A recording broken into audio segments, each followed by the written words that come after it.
এ ভাইয়া, হ্যাঁ কি ব্যাপার? সন্ধ্যা হয়ে গেছে, আপনার শরীরে এখনো ময়লা, বাসা যাবেন না? না, ময়লা বলতে জমিনের কাজ তো বুঝো না করলে তো আবার ঝামেলা। হিলা জানতেছি না কেন চাবি করছি আরে। বুঝছি। তারপরে ওই যে আপনাকে খুঁজতেছি একটা কথা বলার জন্য। কিয়া? আমি চাইতেছি যে আপনার ঋণটা শোধ করে দিব। আপনি আমার জন্য অনেক কষ্ট করছেন। আমি যেহেতু এখন মোটামুটি এস্টাবলিশ বা ইনকাম করি, ওই সুবাদে চাচ্ছি যে আপনার ঋণটা না রাখতে, ওটা শোধ করে দিব। মানে বাইরে ঋণ শোধ করিয়ে লাগা? হ্যাঁ। না, খুব ভালো লাগছে। ঢাকা শহরে থাকো, আল্লাহ দিল্লি অঙ্গার টেয়া কামো, অঙ্গার তো আর অসুবিধা নাই। ভাইয়ার এমন অনেক রাত গেছে, কি করছি বুঝছো না? তোমার জ্বর আইলে তোমার মাথাতে হানি ডালি ডালি তোমার ঘুম বানাইতাম, তোমার সুস্থ করবে চেষ্টা করতাম।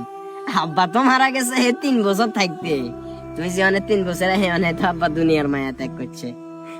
ভাইয়ার এমন অনেক রাত গেছে, তোমারে ঘুম বানাই থুই ভাইয়া স্টেশনে যাই বোতল তো আইতাম, বোতল তো আইবার পরে তোমার ঘুম ভাঙবার আগে আবার ওই বোতল এগুলা বেশি লাইতাম।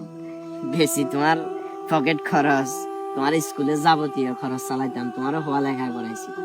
ভাইয়ার এমন অনেক রাত গেছে, ভাইয়া নিজে না খাই তোমারে খাবাই ঘুম বানাইতাম, তুই ফ্যাটের শান্তি লো রিল্যাক্সে ঘুম যাইতা। কিন্তু ভাইয়া খিদার যন্ত্রণা ছটফট ছটফট করতাম, ঠিক মতো ঘুম যাইতে পারতাম না।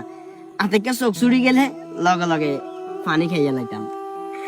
তুমি ভাইয়ার ঋণ শোধ করবে লাইছো, আল্লাহ দিলে অঙ্কা তোমার অনেক টেয়া। ভাইয়া খেত খামারে কাজ করি। ভাইয়া আনে আরে আর লজ্জা দিয়েন না। আমি ভুলে গেছি যে ভাইয়ের ঋণ, বাবার ঋণ এগুলা শোধ করা যায় না।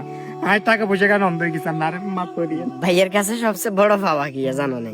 সবচেয়ে বড় পাওয়া হয়েছে এই যে দুইটা শব্দের একটা ডাক দেও, ভাই ভাই কই যে একটা ডাক দেও না, এই একটা ডাকে আর পুরা যে দুঃখ কষ্ট তোমার হাইল বেলা যায়, যে কষ্ট গুলা করছি সব ভুলে যাই। অন্তত এই সম্পর্কটা টিকে রাখো, টেও গেলে অন্তত বাইরে অন্তত ভুলে যাইও না।